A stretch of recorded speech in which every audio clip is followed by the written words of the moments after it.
This program contains graphic recreations of violent battles. Viewer discretion is advised. In one of the most hostile lands on the planet, an ancient people called the Israelites forged an army and carved out an empire. Their ancient military exploits are described in one of history's most famous religious texts, the Old Testament of the Bible. But by reading between the religious lines, ancient military historians are able to unlock the soldiers' secrets of the Bible by examining the weapons, the strategies, and the commanders, including some unlikely warriors like Abraham, Moses, and Deborah. In no other military history of the period are so many different and sophisticated tactical maneuvers shown to be militarily capable than is the study of Israelite military history. From a historical and especially a military historian's point of view, the Bible can serve as a handbook for warfare. Blood often flows more freely than holy water in the days of the Old Testament, and the military secrets of the Bible have yet to be revealed. Until now.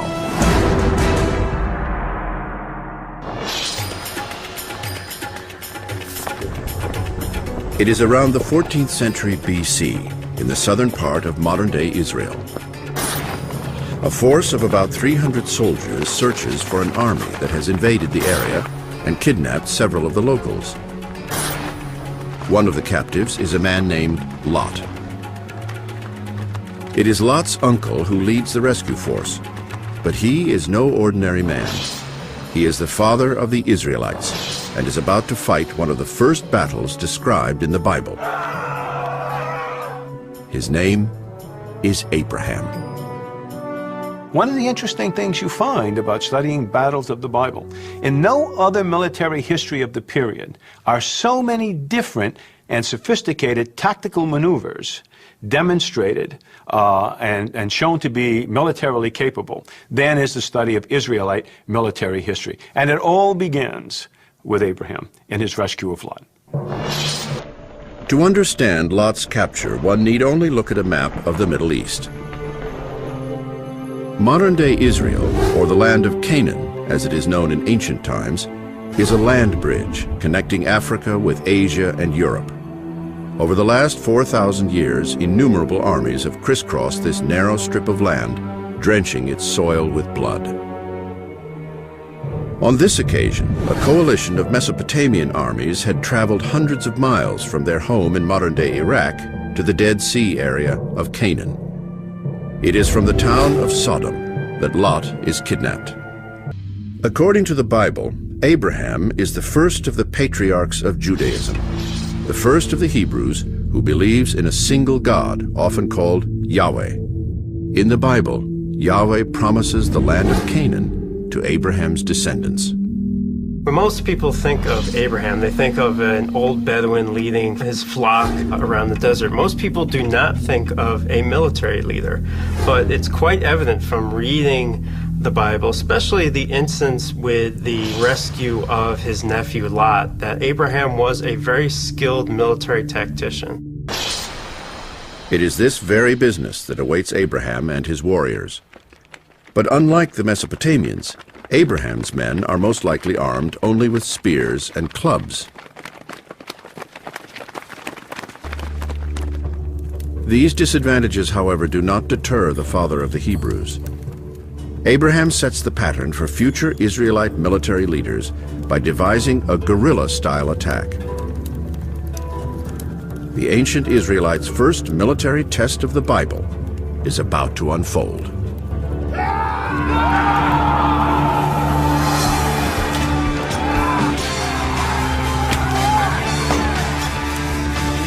Most armies of this time period fight during the day on the open battlefield in structured lines of attack.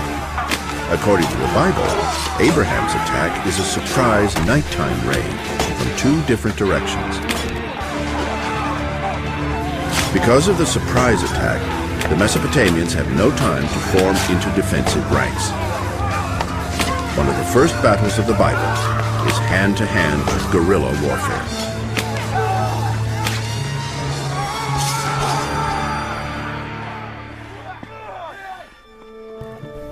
And he divided himself against them, he and his servants, by night, and smote them. Despite the inferiority of their weapons and numbers, Abraham and his warriors emerge victoriously. Lot is rescued and returned home safely. In the Bible, it is God who promises that Abraham, that he shall be the father of nations. In fact, the pattern of Abraham as a military and political leader of a clan of Habiru is the same pattern we see persisting throughout the Old Testament in the future battles of the Bible.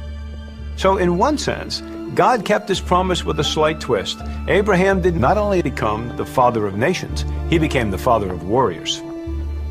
It is an Israelite warrior who becomes the hero of the next major Bible battle. His name is Moses, and the battle is known as the Exodus. To better understand the Exodus, one must travel back in time about 200 years to the land of Canaan.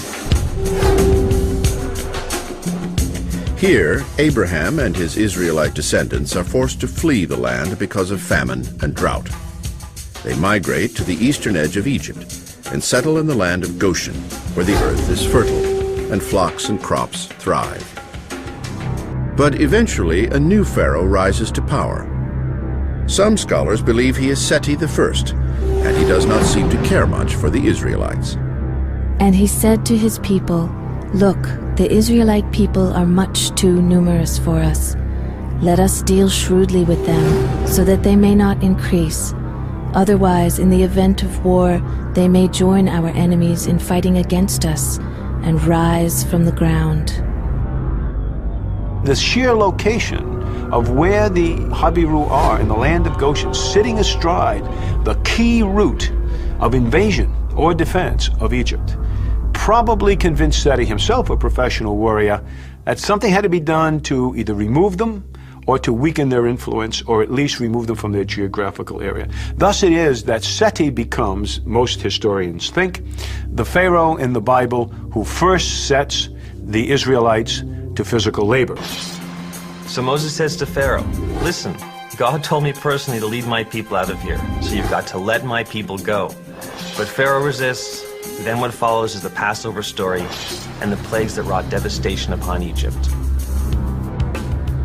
With the 10th and final plague, the killing of the firstborn, this culminates in the Pharaoh allowing the Israelites to leave Egypt.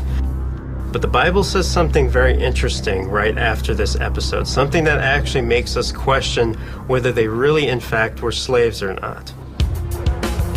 Now the Israelites went up armed out of the land of Egypt. Very clear, of course, that slaves do not march out armed from their oppressors. So what we have is the military arm now is formed, as it had always been, to protect the rest of the Habiru clan as it begins to move out of Egypt and reach its homeland back in Canaan. The great exodus out of Egypt begins. But soon, Pharaoh mysteriously changes his mind and launches his army in pursuit of the Israelites. The Bible provides a clue as to why he does this. The Israelites had done Moses' bidding and borrowed from the Egyptians objects of silver and gold and clothing. And the Lord had disposed the Egyptians favorably toward the people, and they let them have their request. Thus they stripped the Egyptians. It says that the Israelites lacked provisions, and so they simply asked the Egyptians for them, and the Egyptians gave them the provisions they wanted, including gold and silver. Well, this is a story that's really not believable, and if you read the Hebrew Bible, the phrase or the term that is used to describe what happened is nitzayel. Nitzayel means to strip or despoil.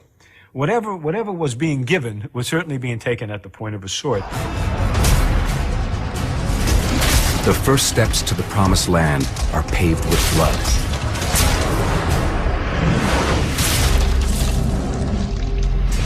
What seems to have happened is the Israelites are fleeing Egypt. They are not equipped to be in the desert. They need food, shelter, water, animals, and what they do is they take it.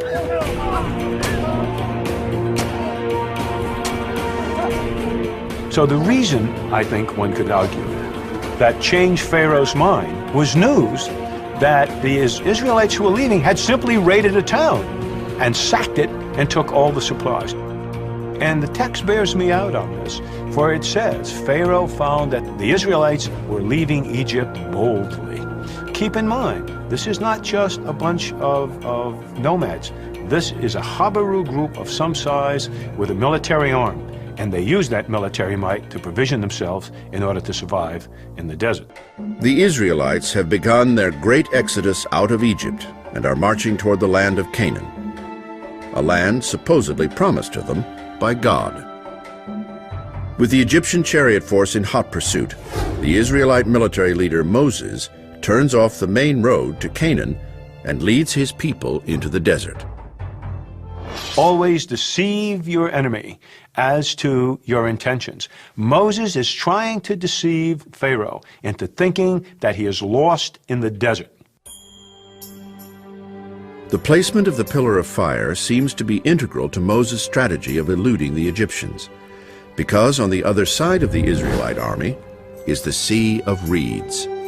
Perhaps no event in the book of Exodus, in fact, the entire Bible, has captured the imagination much like Moses parting the Sea of Reeds. I mean, who hasn't seen the Cecil B. DeMille classic with Charlton Heston raising his arms and parting the Sea of Reeds? It's an incredible moment. But I think if you look at it from a critical eye, especially the point of view of a military historian, what you see is that Moses is using an intimate knowledge of the terrain to defeat the Egyptian army without even raising a sword. Then comes one of the most famous miracles of the Bible, the parting of the Sea of Reeds.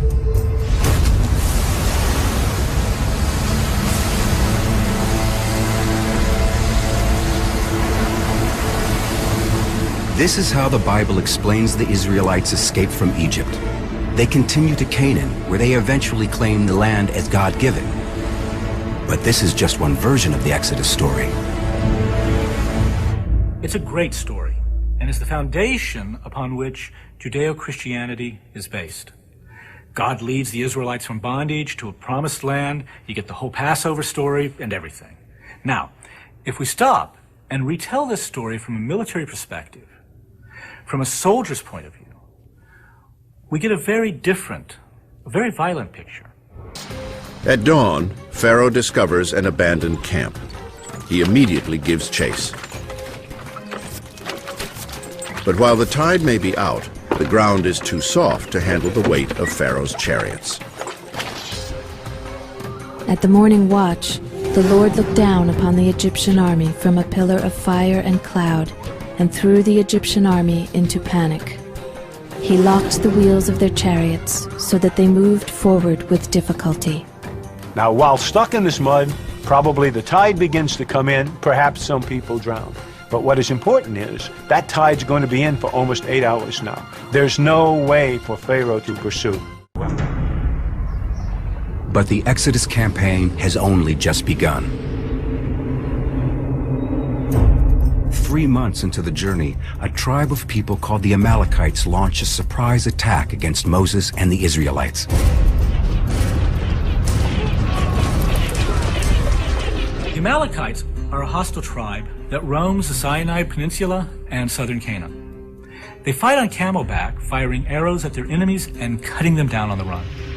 Moses has just outsmarted the Egyptians, but his challenges have only just begun. Next, he will lead the Israelites into a fight against a new and unexpected enemy. Moses does something interesting. Instead of leading the Israelites himself, he watches the battle from the nearby hilltop. The Bible says that every time Moses raises his religious staff above his head, the Israelites win. But if he lowers the staff, they lose. Now, we don't know if this is some kind of signal or source of inspiration to his men, or perhaps a ruse to make the Amalekites think he has hidden forces behind the hill. But Moses definitely directs the battle in some way. With Moses on the hill, control of the army falls into the hands of another great Israelite hero of the Bible, Joshua. The Israelites fix their spear into the ground at a 45-degree angle to defend against the oncoming Amalekite camels. This stops the immediate onslaught, and the fight descends into a hand-to-hand splatterfest. The Amalekites launch a ferocious assault. From the hill, however, Moses inspires Joshua and the Israelites to battle the Amalekites. Despite being exhausted from the journey, the Israelite soldiers fight furiously and put down the Amalekite onslaught. It's a tremendous victory. But this is only one small step in the greater strategic plan. Moses wants to deliver his people to the Promised Land, the land of Canaan. But instead of heading north, which would put them perilously close to Egyptian forces, Moses heads south, eventually ending up at Mount Sinai. Many Israelites are angry about the detour. The Israelites complain bitterly about their conditions in the desert on the way to Mount Sinai. They're hungry, they're thirsty, they're exhausted.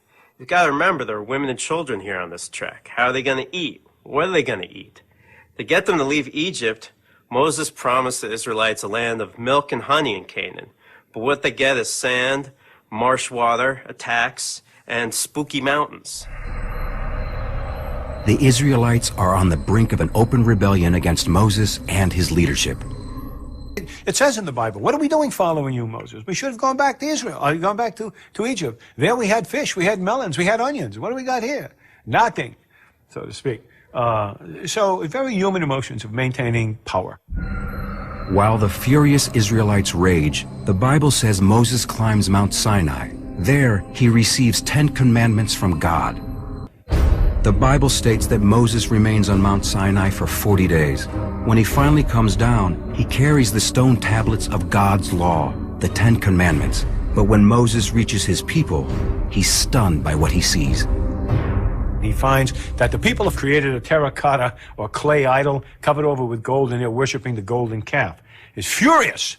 Enraged that his followers are worshiping idols, Moses destroys the commandment tablets. He then calls together the men of the Levite tribe. His orders: teach the unfaithful a brutal lesson. He summons the Levites to him, it says. Every man put your sword on your thigh and go from tent to tent, killing even your relatives and brothers. And 3,500 died that day. We're not exactly sure why God or Moses chooses the Levites to do this business. There's nothing that's special about them except that they are the priests. It's likely that their religious conviction can never be swayed. Phase 1 of the Exodus campaign is complete, and Moses' tactical plan has been brilliant. Phase 2, the conquering of the promised land of Canaan, will require a large-scale invasion. For that, he needs more than his 1,000 mercenary soldiers. What he does is he institutes essentially a conscript draft from each tribe. And that's a great reform because it now means that Israel no longer has just a made-up army of mercenaries. Using population data, historians believe the conscription likely swells the army ranks from 1,000 to about 5,000 warriors.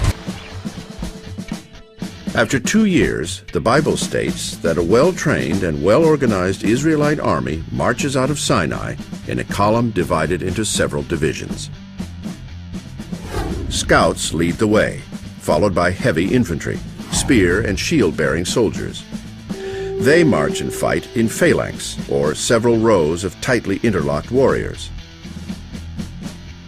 Next come light infantry soldiers.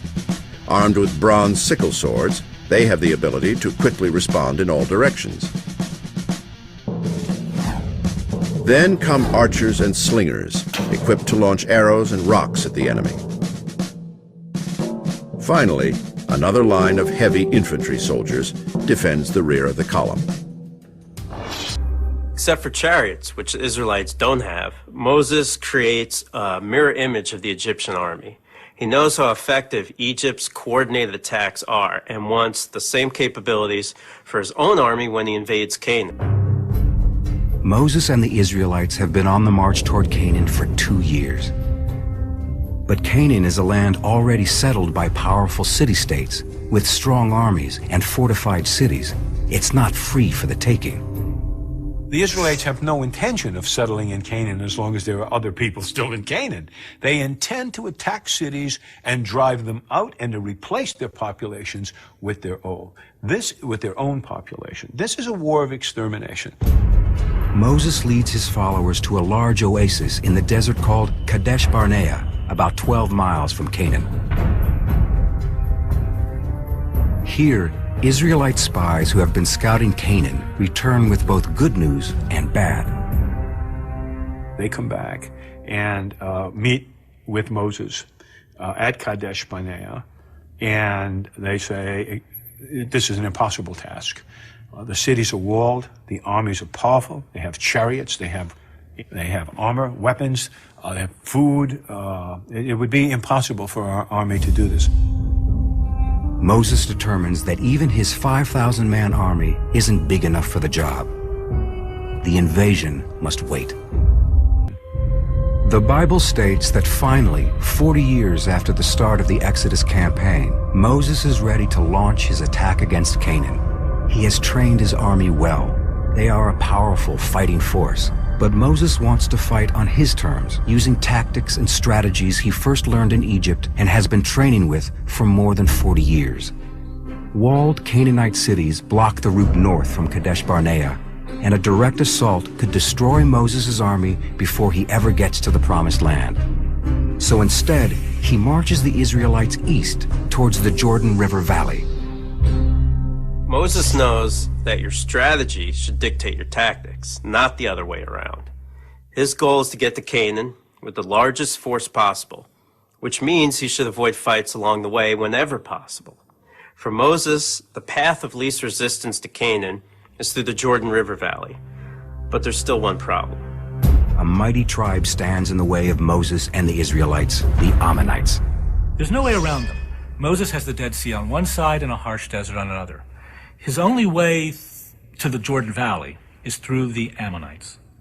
They're a somewhat softer target than the Moabites or the Edomites. Moses again turns to Joshua to command the army on the battlefield. The Israelites line up opposite the Ammonites on the open plain. Moses watches as the two armies clash. Moses' army has been training for years. Today, they finally draw blood.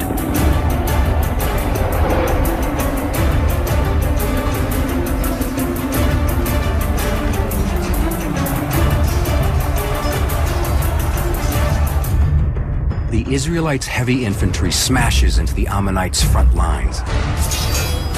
Bones are shattered. Limbs are hacked. The light infantry's bronze sickle swords slash mercilessly. The grass is soon slit with blood. The battle rages all day, but in the bloody end, Moses' well-trained army wins the battle. With the Ammonites destroyed, Israelites sweep through the Jordan Valley. They attack and ravage Canaan's neighbors in the lands of Edom, Moab, and Gilead.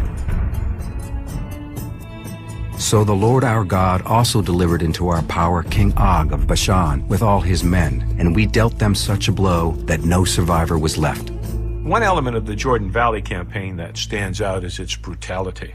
Again, the Bible describes what happened when these fortified towns were taken. There's often great slaughter, burning, destroying of the towns and flocks and animals. And so you ask yourself, why the need? Why the need for this kind of brutality? The Israelites don't want to live in the Jordan Valley. They're moving on to Canaan. So, the worst thing they can do from their perspective is to leave a hostile force at their back as they push forward. The only way to make sure this doesn't happen is to wipe out the population. Ruthless, yes, also practical.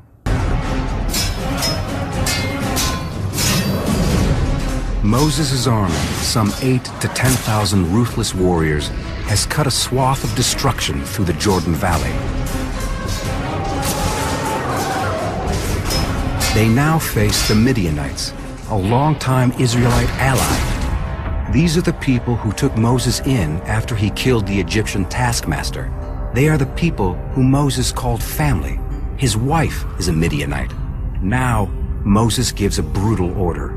Destroy them. A couple of Israelite men were sleeping with a couple of Midianite women. That by itself probably wasn't a problem from Yahweh's perspective, but they had now begun to worship Midianite gods, and they had turned their back on Yahweh. So Yahweh orders the children of Midian to be killed and puts Moses in charge of the operation. Every Israelite soldier, led by a commander named Phinehas, marches to the Midian camp. They destroy everything. They butcher all the men, burn all the houses, loot anything of value. The only thing Phinehas can't bring himself to do is kill the women and children. The Midianite camp is completely destroyed, but Phinehas can't bring himself to follow Moses' orders to kill women and children. So he marches them back toward camp. Before the army even makes it back to camp, Moses rushes out in a fury and yells at Phinehas, "I told you to kill them all." He demands that every boy and every woman old enough to have slept with a man must die right then and there. They are all executed.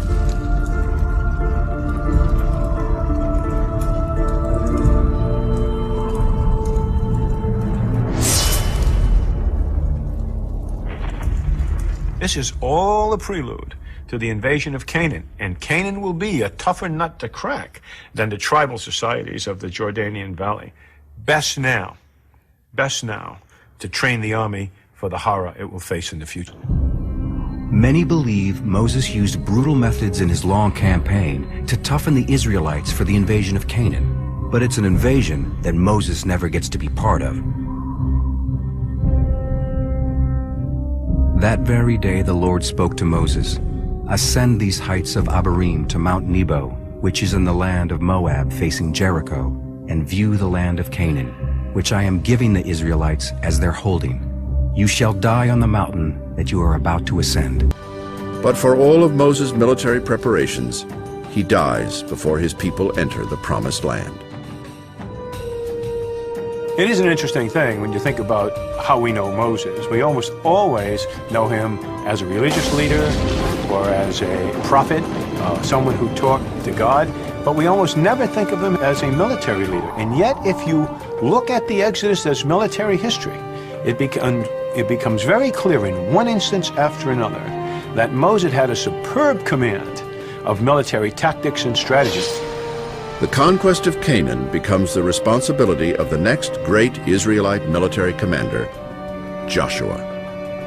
And one of his first campaigns is the historic Battle of Jericho. The Israelite conquest of Canaan is about to commence. The conquest of Canaan is one of the bloodiest episodes in the Bible. Here you have the Israelites moving into the land of Canaan that was supposedly promised to them by God. And, of course, standing in their way are the people that live there, the Canaanites, who have a flourishing civilization and are willing to defend the land to the death. This is a recipe for lots of bloodshed, and it all begins at the walls of Jericho. Some believe the walls surrounding the city of Jericho at this time are about 30 feet high and 1,500 yards in circumference, enclosing an area of about 8.5 acres. The walls are known as casement walls, with an inner and an outer wall running parallel together. The Bible states that a prostitute named Rahab lives in an apartment between the walls. The Israelite spies infiltrate the city and befriend Rahab. She hides them under thatching on the roof, then supplies them with critical information. The Israelite spies have the information they need. Rahab helps them escape from the fortress. The spies tell Rahab to keep a crimson cord in the window so the invading Israelite soldiers know not to kill her or any in her house. The spies report back to the Israelite command post across the Jordan River in the town of Shittim. Here, the new Israelite commander readies his troops. His name is Joshua. After hearing the reconnaissance report, Joshua moves the Israelite force across the Jordan River and camps at a town called Gilgal. This will be Joshua's main logistics base, complete with a weapons manufacturing plant. Fully armed, Joshua launches his invasion. Biblical scholars disagree as to exactly why Joshua chooses Jericho first. Dr. Richard Gabriel believes it is because Jericho is a soft military target. The choice of Jericho is simply this. He wants to blood the army.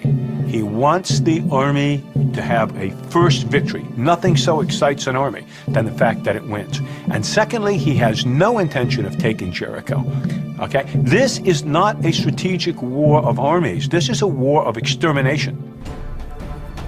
Joshua intends to destroy every town he can and its population in order to repopulate it with Israelites. And so there's a psychology here. One, you destroy that town and kill everything in it. And that will send a message to any other town in the land of Canaan that if you want to survive, you can't even surrender. You got to leave. The Bible states that God formulates a plan for Joshua to conquer Jericho. But this divine scheme makes no mention of the more typical methods of the time used to defeat a walled city, like climbing scaling ladders or using battering rams. Instead, God merely tells Joshua, Let all your troops march around the city and complete one circuit of the city. Do this for 6 days, with 7 priests carrying 7 ram's horns, preceding the ark. On the 7th day, Joshua's troops blow the shofar one last time. And when a long blast is sounded on the horn, as soon as you hear that sound of the horn, all the people shall give a mighty shout. Thereupon the city wall will collapse, and the people shall advance, every man straight ahead. According to Dr. Gabriel's theory, this mighty shout might actually be a signal to the troops inside to commence their attack. Once the walls are breached, the wholesale slaughter begins.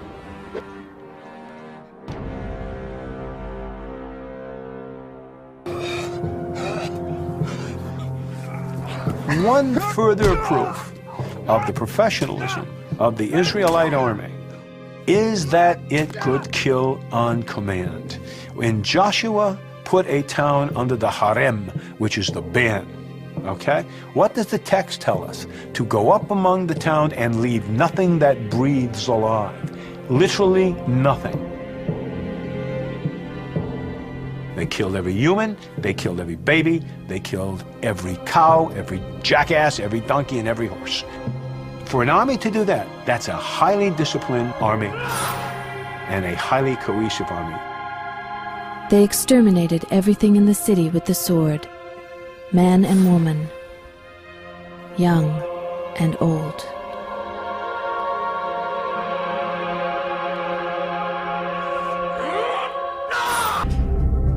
With the city firmly in Joshua's hands, what he does next has actually horrified people who read the Bible. He puts the entire city to the sword.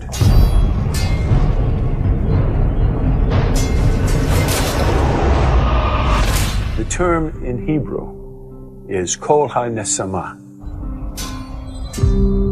to go up upon the city and to kill every breathing thing. The massacre is up close and personal.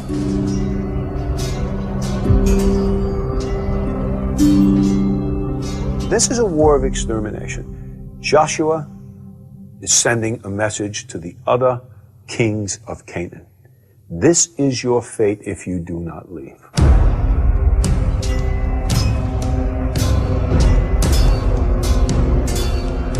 They killed every man, every woman, every child, every goat, every sheep, every jackass, literally every living thing. And then they burned the city. It's a horrible, horrible fate that he visited upon the poor people of Jericho. Joshua is a fine tactician and a fine strategist. But one suspects as well that he's also a God-intoxicated man. He's prepared to visit this horror on a completely innocent population in order to achieve not only military goals, but perhaps to achieve the promise of Yahweh that you shall go upon the land of Canaan and take those cities that I have given you for your inheritance. Well, the price of the inheritance, in human terms anyway, is very high indeed.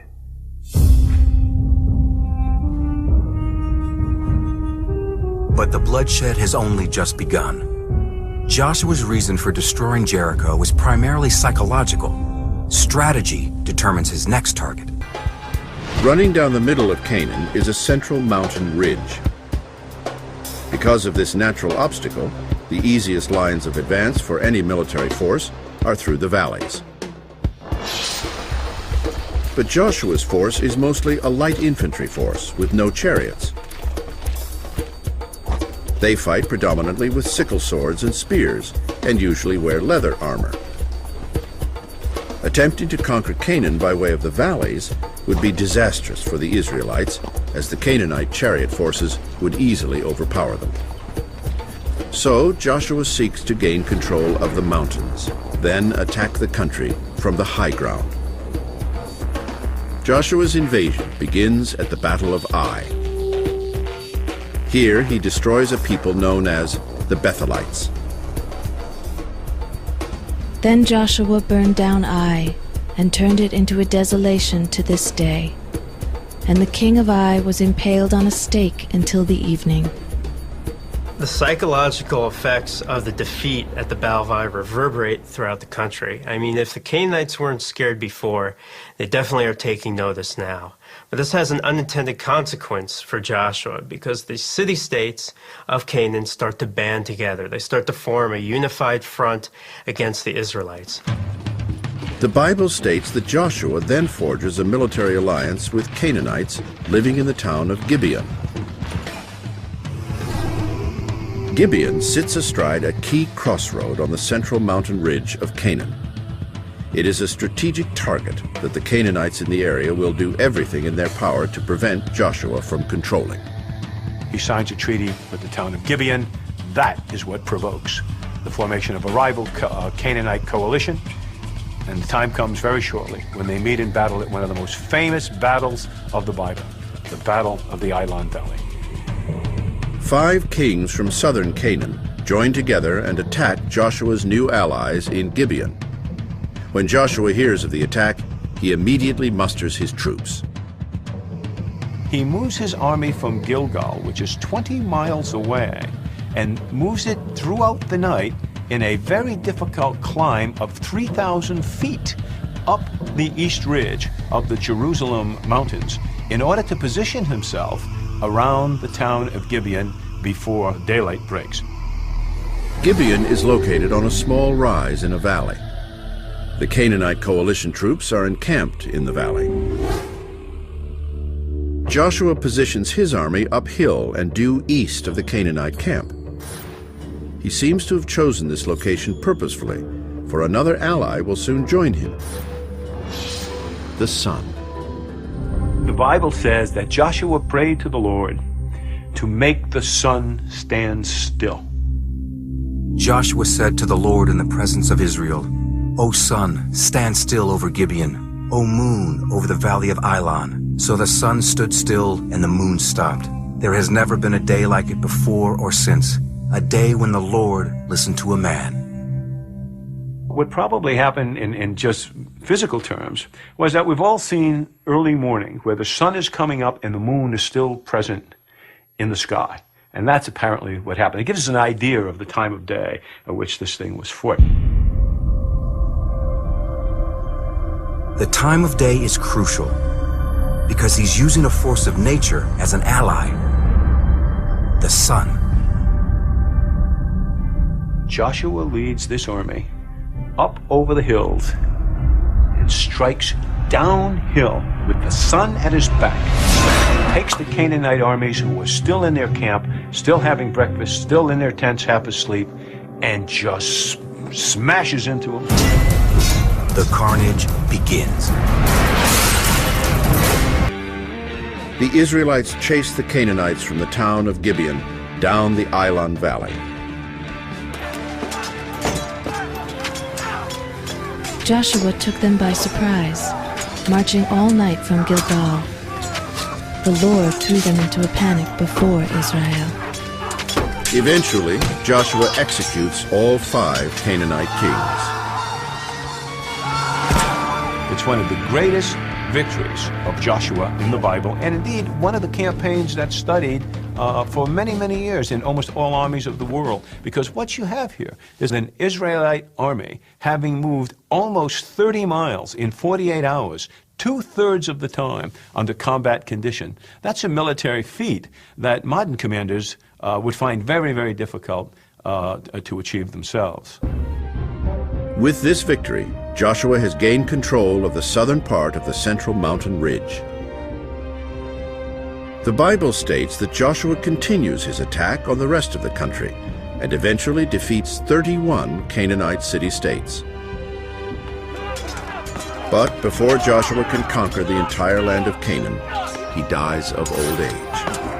At the end of the day, Joshua simply lacks both the size and mix of force that would make it possible to bring about the complete conquest of Canaan and its resettlement by the Israelites.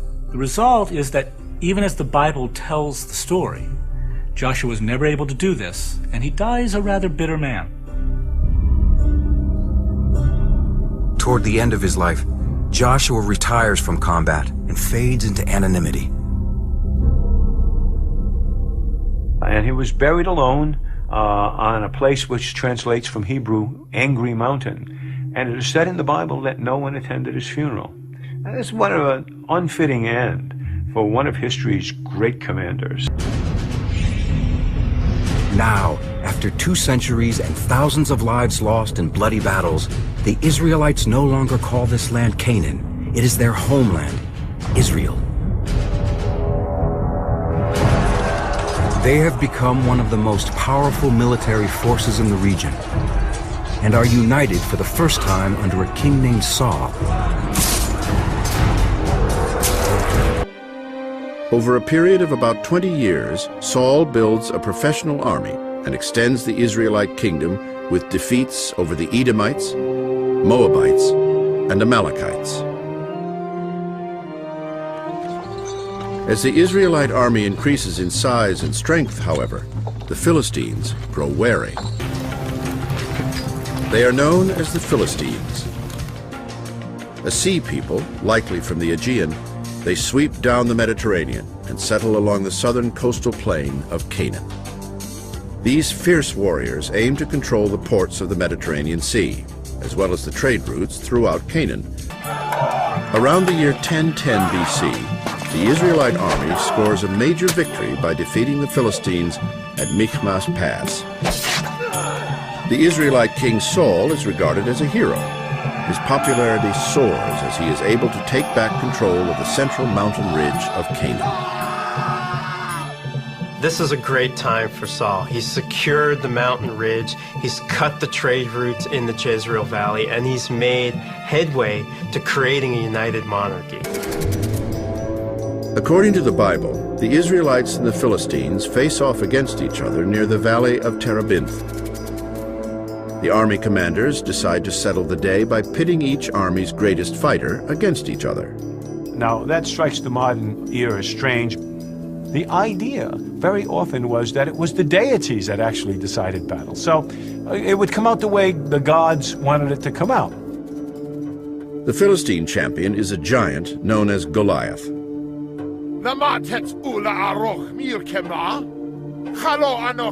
His challenge to the Israelites goes unheeded for days. Finally, David accepts the challenge. The Philistine said to David, "Come here, and I will give your flesh to the birds of the sky and the beasts of the field." David replied to the Philistine, "This very day the Lord will deliver you into my hands. I will kill you and cut off your head, and I will give the carcasses of the Philistine camp to the birds of the sky and the beasts of the earth."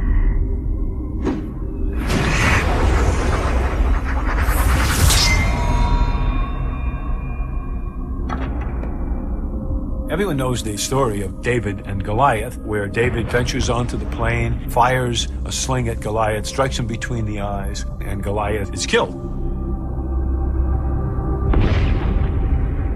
And then David goes over, takes his sword, and chops off Goliath's head. David's slaying of Goliath is a turning point in the war against the Philistines. But more importantly, it launches the young shepherd boy down a bloody path of intrigue, deception, and paranoia, which will ultimately propel him to the throne.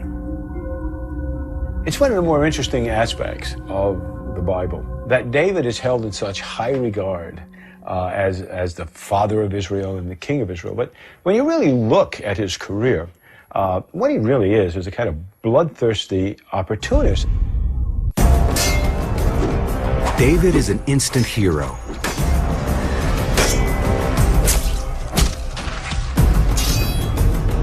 He wins a position as King Saul's personal weapons bearer.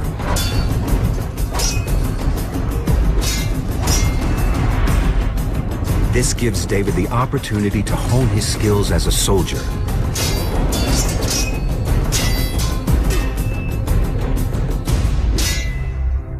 But Saul's initial feelings of admiration soon darken into suspicion and jealousy. Saul is also suspicious of David's close friendship with Saul's son, Jonathan.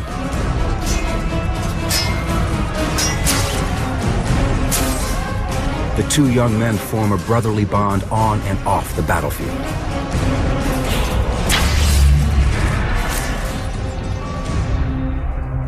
Saul now is becoming quite alarmed that David is positioning himself to be the heir of the throne, or failing that, to control Jonathan. And this becomes the basis for the break with David.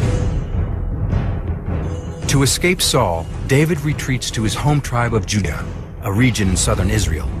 But even here he is hunted by Saul's hitmen. So David flees Israel and allies himself with its greatest enemy, the Philistines. While David and his men are stationed near Hebron, the Bible says that the Philistine army makes a daring raid on the Israelites at Mount Gilboa. Saul and the Israelites hold the high ground. It looks as though they'll be able to hold off the Philistine attack.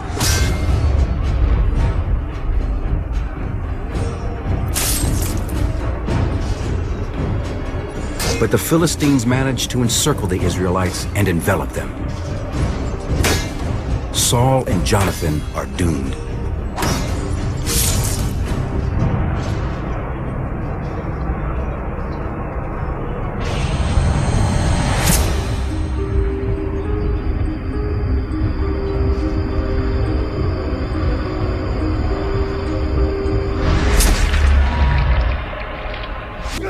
The Philistines attacked Israel, and the men of Israel fled from before the Philistines, and many fell on Mount Gilboa. The battle raged around Saul, and some of the archers hit him, and he was severely wounded by the archers.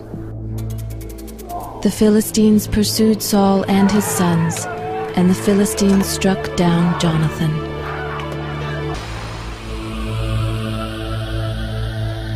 He's struck several times and he's dying. Saul is dying.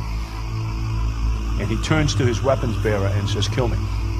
I don't want to fall into the hands of the uncircumcised," as he said. "I don't want to be made a public spectacle."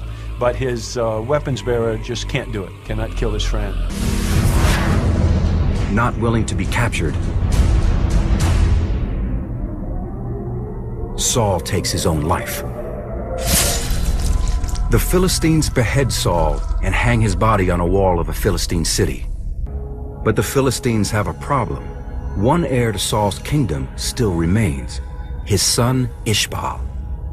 And neither he nor his chief military commander, Abner, is willing to accept defeat. Ishbaal and Abner move across the Jordan River, but their government is too small and remote to be of major concern. So the Philistines simply ignore it. However, they do want a way to control the Israelite population. Their answer? Make David king. With the backing of the Philistines, David becomes king of the tribe of Judah. But David's ambition is greater than that. He's not interested in merely ruling as a Philistine puppet. He wants to be king of all Israel. David chooses his nephew Joab as his chief military commander to lead a civil war against Ishbaal's growing army. David knows that to become the uncontested king of Israel, he must completely wipe out Saul's bloodline. Over the next 2 years, David's forces, led by Joab, clash with Ishbaal's troops. With every slash of his blade, David moves closer to his ultimate goal, the crown of Israel. The Bible is silent about the number of battles and how many people were killed, but it's very clear about the fact that Ishbaal's army was getting the worst of it. Ultimately, David's men prevail, but there are some loose ends to tie up. And this is where David, the mafia don, really starts to show his colors. Like a scene right out of The Godfather, David becomes king and whacks all of his enemies. One of the first to die is Abner, Ishbaal's commander. He had tried to defect to David's side, but Joab considered him a threat. Joab is the consigliere. Joab is the trigger man. And he did it because it was the right thing to do, at least if you're talking strategic politics. Then one night while he sleeps, Ishbaal is assassinated. When the assassins present David with Ishbaal's head, the king of Israel puts them to death. Now, looked at from a kind of Sicilian perspective, if one orders the assassination of another person, the best way to prove you weren't involved is to kill the assassins you sent to kill him. In one final grisly act designed to secure his position as the king of Israel, David orders the execution of the last remaining blood heirs to the throne, Saul's 7 young grandsons. David has them crucified and staked out into the sun, where they all die. With that act, there are no more legitimate claimants to the throne. David will never be blamed for any of the murders. David's grip on the throne of Israel is secure, but his ambitions have grown. He wants to expand Israel into an empire.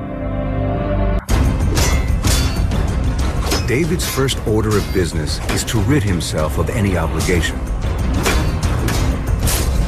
He betrays the Philistines who helped put him in power. In a series of bloody battles, he beats them into submission.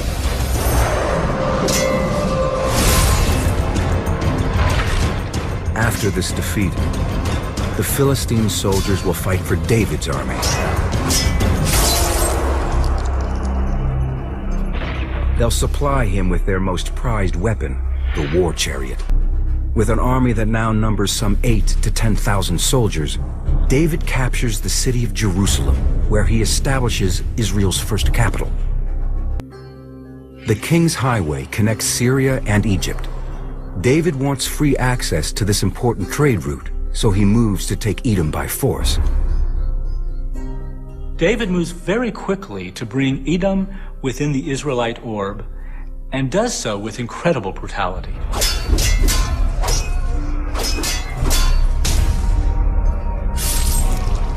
David orders the complete extermination of the Edomite male population.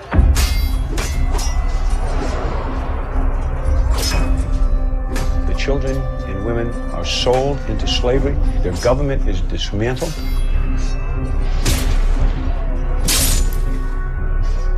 And Edom essentially ceases to exist and is annexed by Israel. The brutal carnage at Edom is a potent message to any who might consider retaliation.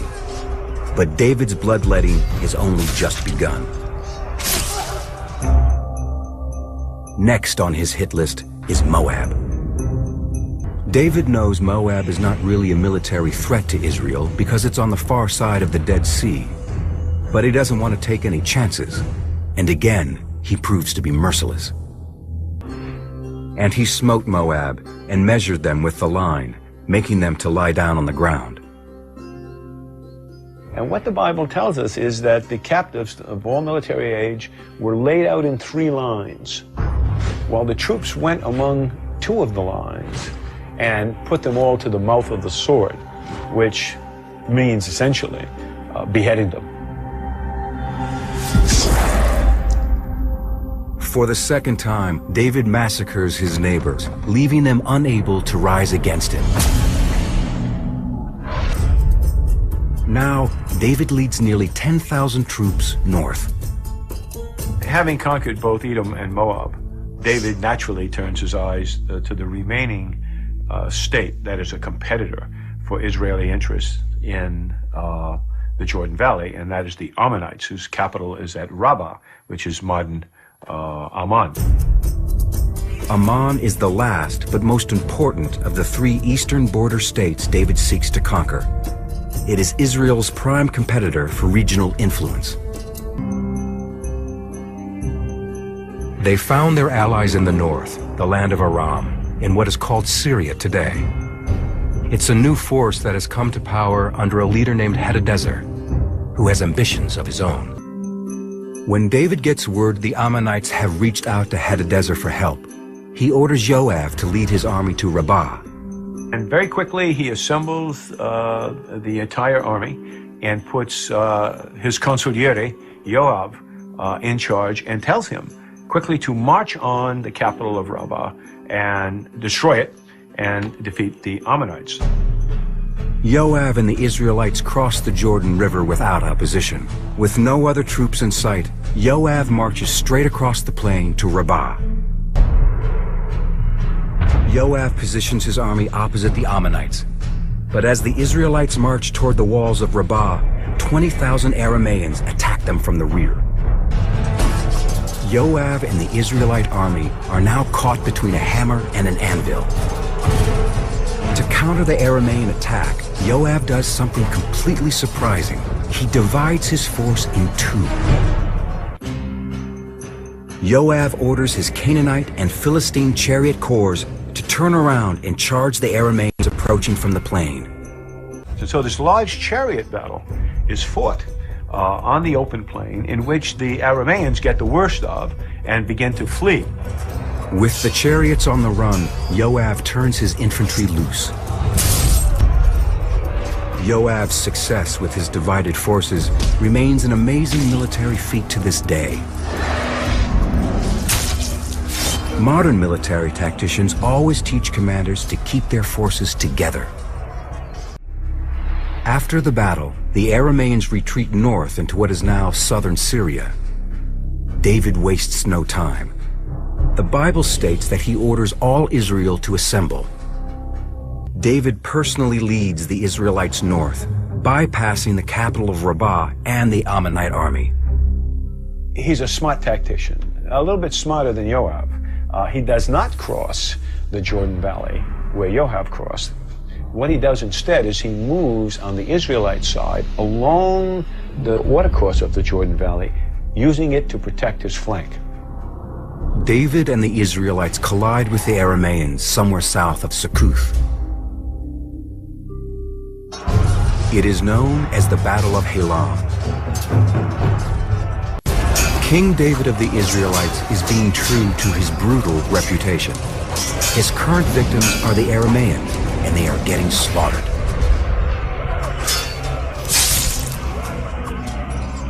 There's no great detail in the Bible except to say that a swirling battle was fought and many of the Arameans were killed. The proof of this is that the commander of the Arameans was killed. Now that tends to suggest that they were completely overwhelmed.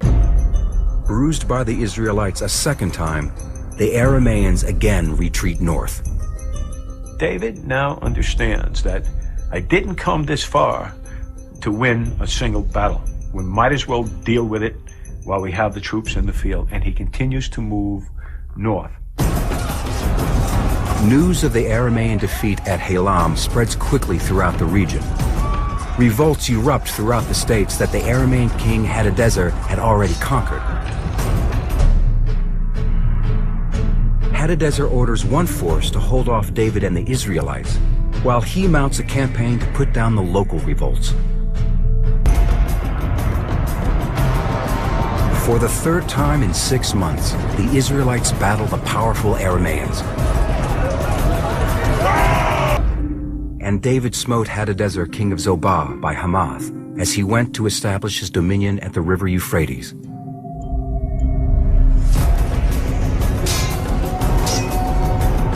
David and the Israelites catch the Arameans on the run and slaughter many of them.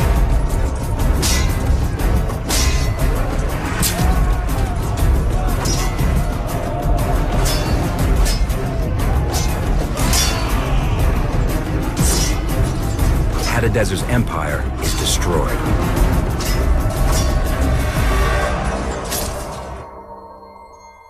Now, unopposed from the north, David claims the Aramean vassal states in the name of Israel. So now, with the addition of the Aramean kingdom, David controls a very large area. This is what comes to define what is called the Empire of Israel. The new Israelite empire now stretches from the Euphrates River in the north to the Egyptian border in Sinai to the south, from the Mediterranean Sea in the west to the Jordanian mountains in the east. But one last foe remains to be conquered before David can rest: the Ammonites at Rabbah. Yoav assembles the Israelite armies in 2 bodies. One is the militia force stationed at Succoth in the Jordan River Valley. The other is the elite army made up mostly of professional infantry and chariotry. They march to Rabbah and bring it under siege. From on top of the walls of Rabbah, Ammonite archers are easily able to pick off the Israelite infantry.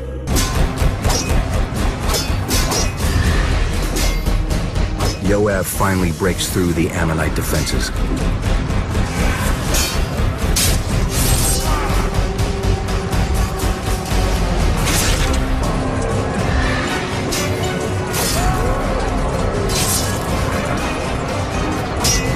As with all his previous triumphs, David makes a point of eliminating any chance of the vanquished rising up against him. The slaughter continues.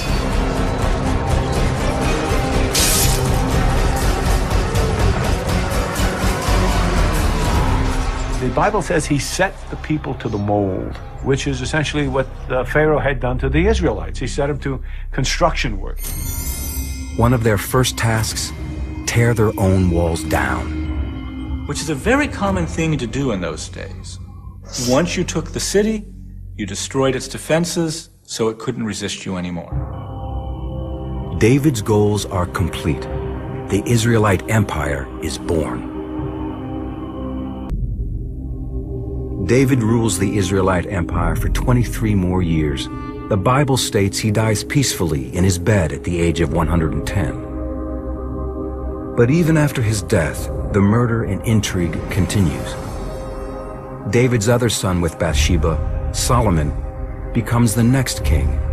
One of his first acts, murder Yoav.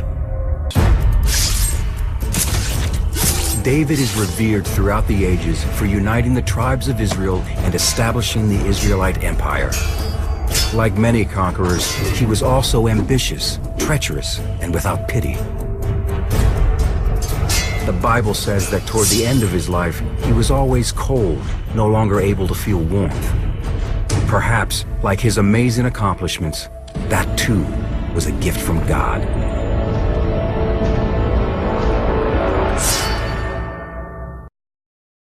If you liked this video, please click on the subscribe button below.